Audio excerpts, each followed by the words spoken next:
Hello everyone, welcome back to my channel. So अब हम discuss करने वाले हैं chapter number 3 which is lean system and innovation. So ये काफ़ी बड़ा चैप्टर है बट काफ़ी इंपॉर्टेंट चैप्टर भी है क्योंकि इसमें बहुत सारे कॉन्सेप्ट्स कवर्ड हैं। जैसे कि आप देख रहे हो लीन सिस्टम के अंदर ही आप देखो कितने सारे कॉन्सेप्ट्स मेरे कवर हुए हुए हैं। सो इन कॉन्सेप्ट्स को हम एक एक करके कवर करेंगे फटाफट से। इस वीडियो में पूरा ओवरव्यू लेंगे चैप्टर का कि क्या है क्या नहीं है। तो बिना किसी देरी के लेट्स स्टार्ट। सो सबसे पहले तो लीन सिस्टम एंड इनोवेशन हमारे चैप्टर का नाम है। इससे हमें पता चल रहा है कि इस चैप्टर के अंदर दो पार्ट्स हैं, एक है हमारा लीन सिस्टम और एक हमारा इनोवेशन। तो जो आपका लीन सिस्टम है, लीन सिस्टम आपको सिंपली दो चीज़ें बोलता है कि आपका वेस्ट या फिर आप बोल लो डिफेक्ट्स, ये आपके ज़ीरो होने चाहिए, ज़ीरो, ठीक है। और आपकी quality should be top notch. ये इसका सोल ऑब्जेक्टिव है, सोल पर्पस है। लीन सिस्टम कहता है कि कुछ भी आलतू फालतू का खर्चा नहीं होना चाहिए। कोई भी आपकी जो इन्वेंट्री होगी जो फालतू की पड़ी हुई है, आप ऐसे कोई भी स्टैक करके नहीं रखोगे। कोई भी आपका स्टॉक है वो नहीं रखोगे। सिर्फ जितनी डिमांड आ रही है उतना ही आप प्रोड्यूस करोगे या उतना ही आप प्रोक्योर करोगे। That's it. अब इसके जो कोर प्रिंसिपल्स हैं वो एक एक करके देख लेते हैं। तो जो पहला कोर प्रिंसिपल है हमारा वो बात करता है वेस्ट मिनिमाइजेशन के ऊपर कि वेस्ट सबसे ज़्यादा मिनिमम रहना चाहिए, ठीक है, बढ़ के समझ आ रहा है। कंटिन्यूस इंप्रूवमेंट की बात करता है। अब continuous improvement is nothing but your kaizen costing, ठीक है। काइजन हम अभी नीचे यहाँ पे पढ़ने वाले हैं काइजन कॉस्टिंग के बारे में। उसके बाद फ्लो आपका ऑप्टिमाइज रहना चाहिए। फ्लो मतलब प्रोडक्शन फ्लो, आपका कैसे कैसे एक्टिविटीज़ फ्लो होंगी वो ऑप्टिमाइज होनी चाहिए। उनमें कोई भी उनके अंदर ऑब्स्टिकल अगर आ रहा है तो आप उसको किस तरीके से करेक्ट कर रहे हो वो चीज़ आपको देख के चलनी है। देन कस्टमर वैल्यू फोकस, कि कस्टमर को फुल वैल्यू मिले, जितना वो एक्सपेक्ट कर रहा है हमारे प्रोडक्ट से, वही हमारा फोकस होना चाहिए। देन 7 वेस्ट्स आ जाते हैं इसमें, मतलब जिन वेस्ट्स को हमें मिनिमाइज़ करना है उसको उन्होंने 7 पार्ट्स में डिवाइड कर रखा है, 7। और इसको जापानीज़ में मूदा भी कहते हैं। अब देखो जो लीन सिस्टम का है ना, जो ये टोयोटा के काइंड ऑफ काफ़ी इन्फ्लुएंशियल फिगर थे, इनका नाम था ताइची ओनो, ठीक है, ताइची ओनो। इन्होंने ये सारे कॉन्सेप्ट्स का इजाद किया हुआ है, ठीक है। तो इनके हिसाब से मूदा मतलब वेस्ट, 7 तरीके के वेस्ट होते हैं। Over production, over processing, inventory का ज़्यादा होना, वेटिंग टाइम का ज़्यादा होना, मोशन होना, मतलब कि मोशन इन द सेंस कि अगर कोई वर्कर है वो प्लेस ए से प्लेस बी तक जा रहा है तो इसको यहाँ तक जाने में जो टाइम लग रहा है, लेट्स से 40 सेकेंड लग रहे हैं, तो इस 40 सेकेंड को रिड्यूस करना 30 में या 20 में या 10 में, ये जो 40 सेकेंड लग रहे हैं इसकी स्टडी को मोशन स्टडी बोलते हैं। देन ट्रांसपोर्टेशन की कॉस्ट हमारी सबसे कम होनी चाहिए। एंड देन डिफेक्ट्स तो मेरे मिनिमम होनी चाहिए। दीज आर द 7 वेस्ट्स, ये आप आराम से देख सकते हो। उसके बाद जो इनका मोस्ट इंपॉर्टेंट टॉपिक आ जाता है वो आ जाता है just in time. Just in time में क्या है? जस्ट इन टाइम बोलता है कि ये मेरा पुल सिस्टम है। पुल सिस्टम जैसे हमने चैप्टर 2 की वीडियो में डिस्कस किया था, पुल क्या है? आपका डिमांड लेड है। This is your demand led production system. Demand led production या प्रोक्योरमेंट सिस्टम, जितनी डिमांड आएगी उतना ही आप प्रोक्योर या प्रोड्यूस करोगे। इससे क्या होगा? आप अपने बफर स्टॉक्स को रिड्यूस कर सकते हो। कि अभी क्या होता है, लोग क्या करते हैं अपने वेयर हाउस में कोई ना कोई बफर स्टॉक्स रख के चलते हैं अपने साथ, कि मान लो कल को डिमांड अगर एकदम से ज़्यादा आ गई तो मुझे कुछ तो होना चाहिए मेरे पास देने के लिए कस्टमर को, तो वो बफर स्टॉक्स मेंटेन करते हैं। बट क्योंकि आप जस्ट इन टाइम फॉलो कर रहे हो तो आपके लिए बफर स्टॉक का कॉन्सेप्ट एग्जिस्ट ही नहीं करता। Then we have back flush accounting system. अब बैक फ्लशिंग क्या होता है? नॉर्मली आप क्या करते हो, आपने डायरेक्ट मटेरियल परचेज किया, आप उसकी एंट्री बुक करते हो, ठीक है।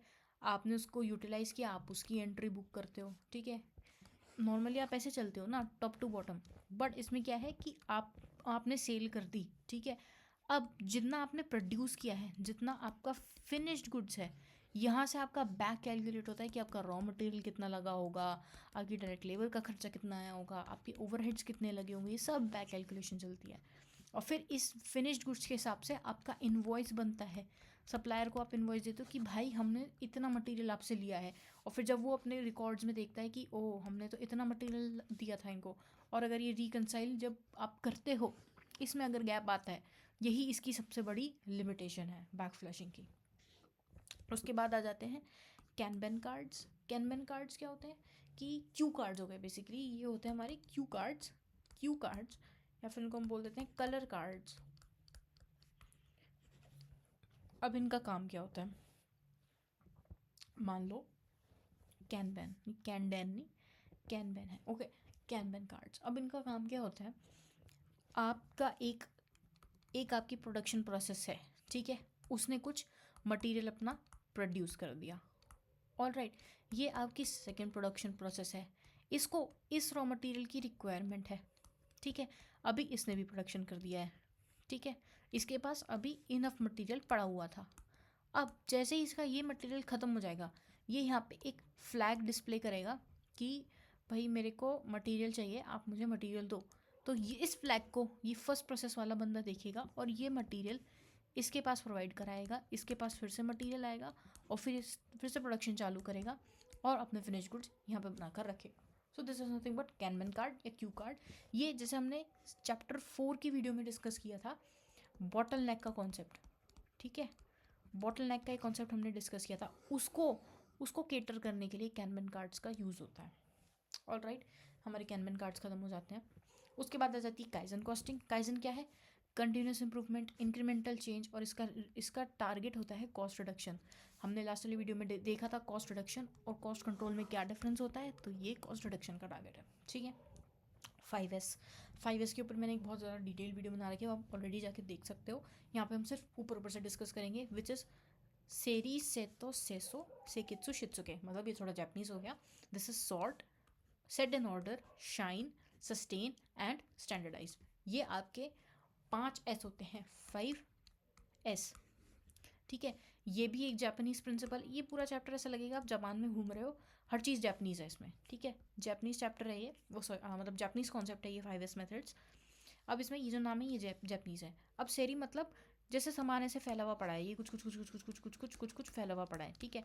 अब इसको ऑर्डर में लेके आना, मतलब आप इसको ऑर्डर कर रहे हो, ठीक है ठीक है, ये हमने अलग अलग कर लिया, इसमें से ये फालतू है, इसको हटा दिया, इसको हटा दिया, इसको हटा दिया, जो जो काम का सामान है वो मैंने इधर रख दिया। दिस इज सेट इन सेरी, मतलब सॉर्ट, आपने सामान सॉर्ट कर दिया, सेट इन ऑर्डर। अब जो मैंने सॉर्ट किया था उसको मैंने ये एक कैबिनेट ए बना दी, ये एक कैबिनेट बी बना दी, इसके अंदर मैंने वो मटेरियल रख दिया, तो मैंने उसको ऑर्डर में सेट कर दिया। अब ये कैसे भी हो सकता है, अल्फ़ाबेटिकल हो सकता है या न्यूमेरिक हो सकता है, या फिर जो भी आपकी कैटेगरीज हैं, अगर आपके टूल्स एंड इक्विपमेंट्स हैं तो उनकी कैटेगरीज के बेसिस पर आप उनको सेट कर सकते हो, ऑर्डर कर सकते हो, ठीक है, ऑर्डर में रख सकते हो। देन शाइन, मतलब अब जो आपने ये कैबिनेट सेट की हैं, कैबिनेट ए, कैबिनेट बी, कैबिनेट सी, इनकी साफ़ सफाई, ठीक है, इनकी क्लीनिंग, या फिर अगर कोई इक्विपमेंट्स हैं तो उनकी मेंटेनेंस, ये आपको रख के चलनी है। और ये जो शाइन है ना, ये आपको एक और तरीके से प्रिवेंटिव मेंटेनेंस भी आपका एक तरीके से आपको प्रिवेंटिव मेंटेनेंस भी प्रोवाइड करती है,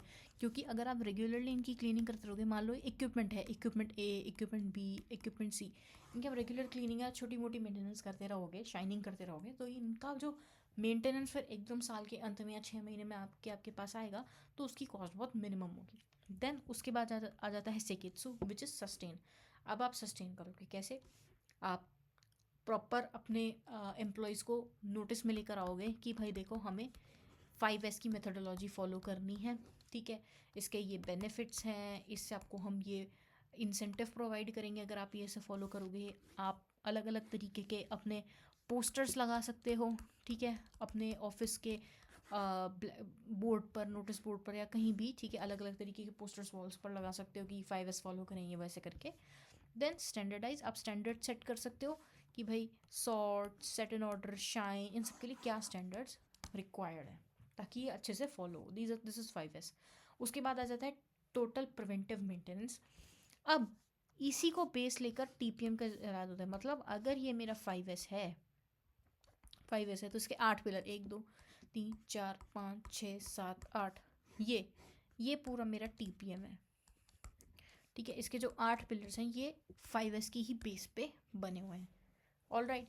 इसमें एक टॉपिक आता है ओवरऑल इक्विपमेंट एफिशिएंसी, वो भी हम देखेंगे जब नोट्स डिस्कस करेंगे, तो इसके 8 पिलर्स और ओवरऑल इक्विपमेंट एफिशिएंसी हम वहाँ पे देखेंगे। सिमिलरली जीरो ब्रेकडाउन में वहीं पे देखेंगे। जीरो ब्रेकडाउन का क्या मतलब है, आप अपनी टोटल प्रिवेंटिव मेंटेनेंस, आप अपने इक्विपमेंट्स की ऐसी मेंटेनेंस कर रहे हो कि आपके ब्रेकडाउन्स आ ही नहीं रहे। ब्रेकडाउन्स मतलब कि मशीन चलनी बंद हो गई, ठीक है, मशीन जो है बंद हो गई है चलनी, स्टॉप कर गई है, ठीक है, मतलब कि एबनॉर्मल चल रही है मशीन या कुछ भी दिक्कत आ रही है, आपने पूरा सेटअप टाइम लगाया, सेटअप कॉस्ट लगाई, लेकिन मशीन पे प्रोडक्शन हो ही नहीं रहा है, ठीक है, दैट इज़ ज़ीरो ब्रेकडाउन्स। अब आप इन ब्रेकडाउन्स को कम करोगे। उसके बाद आ जाते हैं सेल्यूलर मैन्युफैक्चरिंग में। सेल्यूलर मैन्युफैक्चरिंग में क्या होता है, जो बहुत बड़ी बड़ी फैक्ट्रीज होती हैं उसमें क्या करते हैं, अगर लेट सपोज जो प्रोडक्ट ए है वो मशीन एक्स वाई और जेड तीनों पे उसका थोड़ा थोड़ा काम होता है, थोड़ा सा काम एक्स पे होता है, थोड़ा सा काम वाई पे, थोड़ा काम जेड पे। तो अब क्या होता है ना, एक वो सेल बना देते हैं कि ये मेरी मशीन ए है, ये मेरी मशीन बी है, सॉरी ये मेरी एक्स है, ये मेरी मशीन वाई है और ये मेरी मशीन जेड है। तो यहाँ पे एक बंदा बैठा होगा, ये क्या करेगा, इसको इस मशीन की भी नॉलेज होगी, इस मशीन की भी नॉलेज होगी और इस मशीन की भी नॉलेज होगी। ये इस पे काम करेगा, इस पे काम करेगा, इस पे काम करेगा और यहाँ पे आपका जो प्रोडक्ट ए है वो बाहर निकल के आउटपुट में दे देगा, ठीक है। तो ये होता है सेल्यूलर। अब आप देखो इसका शेप कुछ यू शेप का है, यू शेप में है ना, ये जो मशीन रखी हुई है ये यू शेप में रखी हुई है। सो एक वन पीस लो है कि एक पीस ये पूरा बंदा निकाल के दे रहा है यहाँ पे, ठीक है। और यू शेप्ड सेल्स हैं, प्लस ग्रुप टेक्नोलॉजी यूज़ हो रही है कि भाई ये XYZ मशीनरी का एक ग्रुप बन गया, ठीक है। अब इस ग्रुप से आउटपुट निकल के आ रहा है, दैट इज सेल्यूलर मैन्युफैक्चरिंग।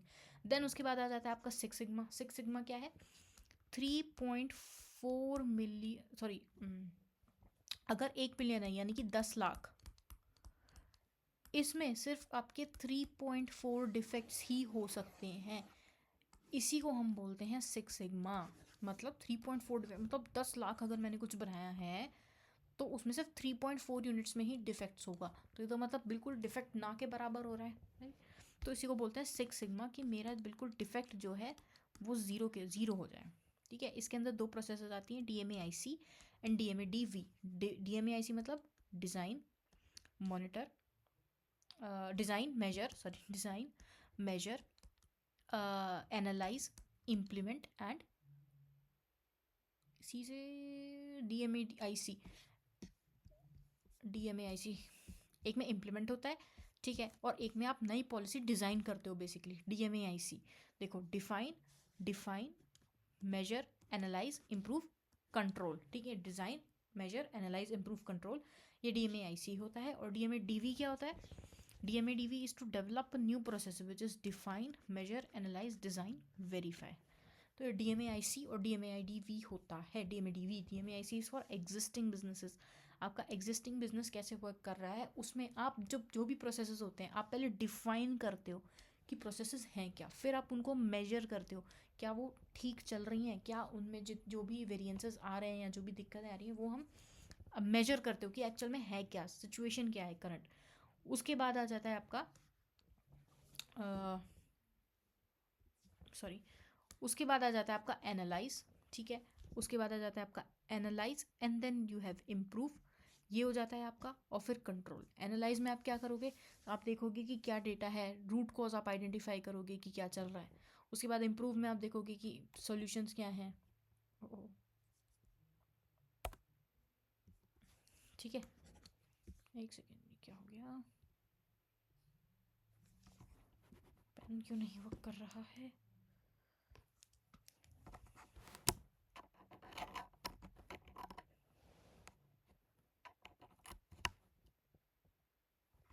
ठीक है, ठीक है, आप इम्प्रूव करोगे जो भी आपकी सिचुएशंस होगी एंड कंट्रोल करोगे, मॉनिटर करोगे फ्यूचर परफॉर्मेंसेस को। This is DMAIC। And DMADV में क्या होता है, आप इसमें भी डिफाइन करोगे कि क्या आपके गोल्स हैं, basically define the design goals that are consistent with the customer demand. क्योंकि आप एक नई प्रोसेस बना रहे हो तो आप पहले डिफाइन करोगे डिज़ाइन को, देन यू विल मेजर कि क्या उसके लिए ज़रूरत होगी, एनालाइज करोगे न्यू डिज़ाइन जो आपको अल्टरनेटिव बनाना है, देन आप डिज़ाइन करोगे, design and improved alternative, and then उसके बाद वेरीफाई करोगे। This is DMAIC and DMADV। 3.4 million defects हमने डिस्कस कर ही लिए। देन उसके बाद आ जाता है इनोवेशन। इनोवेशन बताता है इनोवेशन के दो पार्ट्स हैं, प्रोसेस इनोवेशन एंड BPR। अब process innovation and business process री इंजीनियरिंग, अब इनमें अंतर क्या है।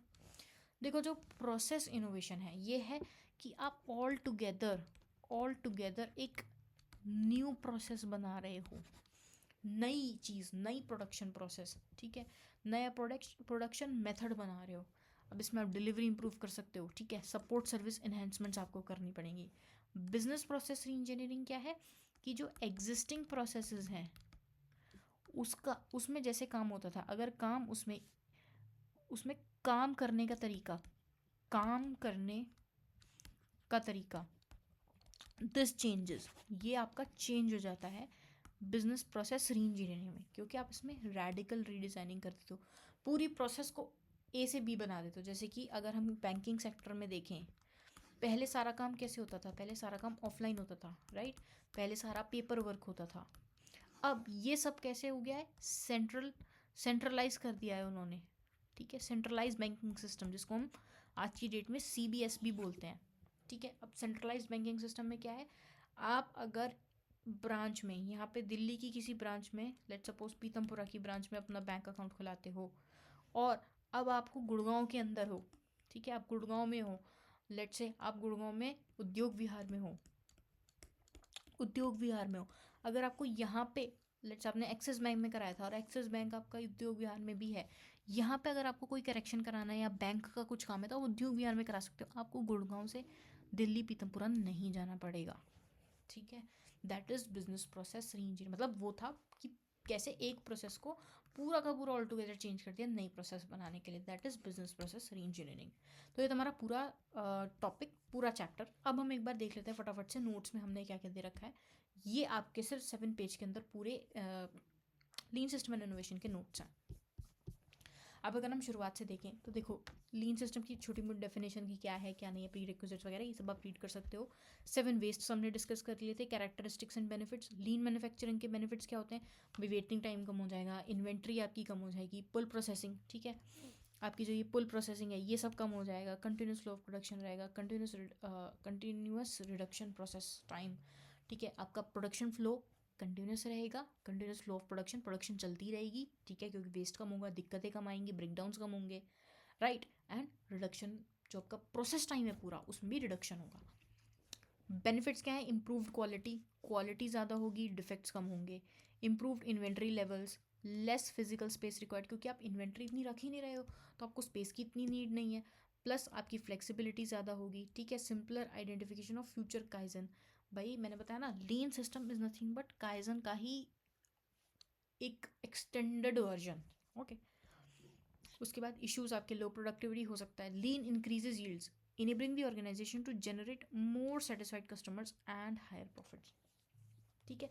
लो प्रोडक्टिविटी अगर होती है तो वो लीन सिस्टम एड्रेस करता है। प्रोलॉन्ग साइकिल टाइम होता है तो उसका इशू लीन सिस्टम एड्रेस करता है, क्योंकि लीड टाइम वो आपको ज़्यादा दे देता है, कस्टमर को सर्व करने के का टाइम आपके पास ज़्यादा होता है, राइट। फिर कॉस्टली ऑर्गेनाइजेशन, अगर वेस्ट रिडक्शन आप कम कर दोगे तो आपको वेस्ट्स को बार बार डिस्पोज करना या कोई भी डिफेक्ट्स हैं उनको ख़त्म करने में जो कॉस्ट आती है वो कम लगेगी, आपका कॉस्ट कंट्रोल होगा। Then rampant wastage optimises the use of limited resources by focusing on smaller number of value generating activities, कि कम एक्टिविटीज़ करेंगे, जब डिमांड आएगी तभी प्रोड्यूस करेंगे, फालतू में प्रोड्यूस नहीं करेंगे, और वैल्यू एडेड एक्टिविटीज़ ही रखेंगे। दैन डिससेटिस्फाइड कस्टमर्स वगैरह भी आपके नहीं होंगे।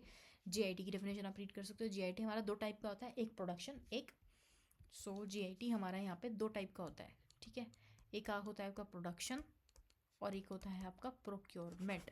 तो प्रोडक्शन में जैसी डिमांड आएगी उतना प्रोड्यूस करोगे, और प्रोक्योरमेंट में जब डिमांड आएगी तभी आप प्रोक्योर करोगे मटेरियल को, ऑल राइट। या आप पढ़ सकते हो, इनिशिएटिव्स पढ़ सकते हो, purchase production support, then features of GIT, या आप एक बार फटाफट से रीड कर लेना, एटलीस्ट हाईलाइटेड वर्ड्स रीड कर लेना, आपका काम बन जाएगा। इम्पैक्ट ऑफ GIT सिस्टम, आपका कॉस्ट ऑफ वेस्ट कम हो जाएगा, ओवरहेड कॉस्ट कम हो जाएगी, प्रोडक्ट प्राइस आप हायर रख सकते हो बिकॉज आप क्वालिटी प्रोवाइड कर रहे हो, ठीक है। बैकफ्लैश हमने देख लिया कि डेटा एंट्री अकर्स, पे लिखा हुआ है देखो, data entry occurs only at the time of completion of a finished product, जब फिनिश प्रोडक्ट बन जाएगा तभी उसकी अकाउंटिंग स्टार्ट होगी, वो भी हम बैक कैलकुलेशन करेंगे। System automatically deducts the component quantities from inventory based on the bills of materials, ठीक है। अब इसमें कई सारे अजम्पशंस होते हैं, प्रॉब्लम्स आप इसके एक बार देख लेना, रीड कर लेना, ठीक है। स्क्रैप को आपको बहुत ज़्यादा ट्रैक करके चलना पड़ेगा, तभी आप सप्लायर को बिल कर पाओगे एक्चुअल में, राइट, बिल उसका रिकनसाइल कर पाओगे बेसिकली। एक एग्जांपल आप पढ़ सकते हो, छोटा सा एग्जांपल, इसको बुक से पढ़ना एग्जाम्पल, यहाँ पे से उसका क्रक्स समरी लिखी हुई है, आपको समझ नहीं आएगा ऐसे अगर सिर्फ कहीं से पढ़ोगे तो। Then kaizen costing. Kaizen costing हमें पता है small continuous incremental changes improves the bigger process. ठीक है, कोर फिलोसफी क्या है, कंटिन्यूअल इंप्रूवमेंट करते रहो, और ये हमारा कहीं ना कहीं BPR से रिलेटेड है. ठीक है, प्रोसेस क्या है, स्टेप्स, कॉस्ट रिडक्शन गोल होता है काइजन का, गैप को असर्टेन करना और उसको कम करना. Then formulate and implement the cost reduction plan. आप कॉस्ट रिडक्शन प्लान को इम्प्लीमेंट करोगे. ये आप काइजन कॉस्टिंग और स्टैंडर्ड कॉस्टिंग के बीच में डिफरेंस देख सकते हो कि स्टैंडर्ड कॉस्टिंग जो है कॉस्ट कंट्रोल फॉलो करता है और काइजन कॉस्टिंग रिडक्शन. ठीक है, ये प्रीसेट कॉस्ट स्टैंडर्ड मेंटेन करता है और ये अचीव करता है कॉस्ट रिडक्शन टारगेट. आप एक टारगेट सेट करते हो और उसको अचीव करता है काइजन कॉस्टिंग.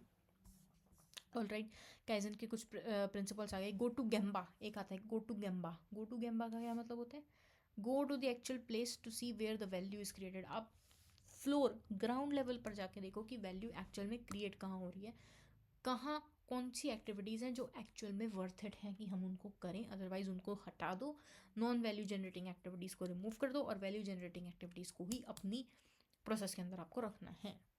ऑलराइट, 5S भी हमने डिस्कस कर लिए थे.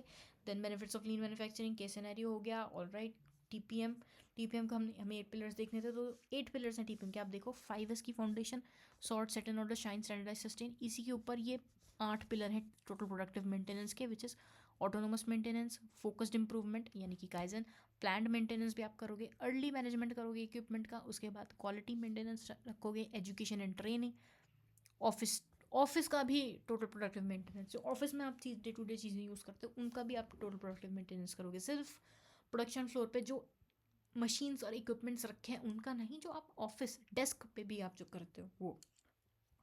देन सेफ्टी हेल्थ वगैरह तो आ ही जाता है यहाँ पे. उसके बाद ओवरऑल इक्विपमेंट एफिशिएंसी, ये हमें एक बार डिस्कस करना है कि ओवरऑल इक्विपमेंट एफिशिएंसी क्या होती है. इसको हम फटाफट से डिस्कस कर लेते हैं कि ओवरऑल इक्विपमेंट एफिशिएंसी है क्या. सो देखो, ओवरऑल इक्विपमेंट एफिशिएंसी में ज़्यादा कुछ दिक्कत की बात है नहीं. ये क्या बोलता है कि आपका जो OEE का रेशियो है, OEE का रेशियो, ठीक है, अगर ये 3 रेशियो से मिलके बनता है, availability, performance and quality. Availability, performance and quality, अगर ये टोटल मिला के आपका 85% है तो आपकी ऑर्गेनाइजेशन ठीक चल रही है. आपकी ऑर्गेनाइजेशन ठीक चल रही है. जैसे कि इसको बोलते हैं हम availability into performance into time का रेशियो, आपका बेसिकली क्वालिटी का रेशियो. ये अगर आपका टोटल मिला के, इन तीनों को मिला के आपका 85% के अराउंड बनता है तो यानी कि ऑर्गेनाइजेशन ठीक चल रही है. इसको ऑप्टिमल माना जाता है. अब इसके अंदर 6 बिग लॉसेस आप डिस्कस करते हो. 6 बिग लॉसेस जैसे कि हो गया आपका टाइम का लॉस, स्पीड का लॉस, क्वालिटी का लॉस. ठीक है, break down setup, idling and reduced speed, defects, reduced yield. ये आपके टाइम के लॉस 2 हो गए, स्पीड के लॉस 2 हो गए और क्वालिटी के लॉस भी 2 हो गए. ये आपके 6 बिग लॉसेस को डिस्कस करता है. वर्ल्ड क्लास, ये जो वर्ल्ड क्लास है यानी कि आपका जो ओवरऑल OEE टारगेट है, ओवरऑल OEE टारगेट, अगर आपका अवेलेबिलिटी रेशियो 90% होगा, ठीक है, परफॉर्मेंस रेशियो 95% होगा और क्वालिटी रेशियो आपका 90% होगा, सो आपका ओवरऑल इक्विपमेंट एफिशिएंसी 85% हो जाएगा. Alright, 99%, sorry. ये आप देख लेना, इसमें आपको इतना याद करने की ज़रूरत नहीं है IBS के लिए तो. ठीक है, आपको ये पता होना चाहिए कि फॉर्मूलाज कैलकुलेट कैसे होते हैं. सो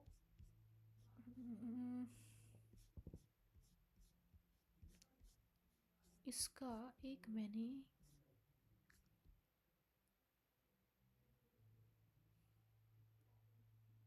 ओके ये यहाँ ऐड हो गया, कोई बात नहीं, ये ऊपर ऐड हो गया, इसको मैंने नीचे ऐड किया था. सो अवेलेबिलिटी रेशियो आप कैसे कैलकुलेट कर सकते हो, operating time divided by plant production time.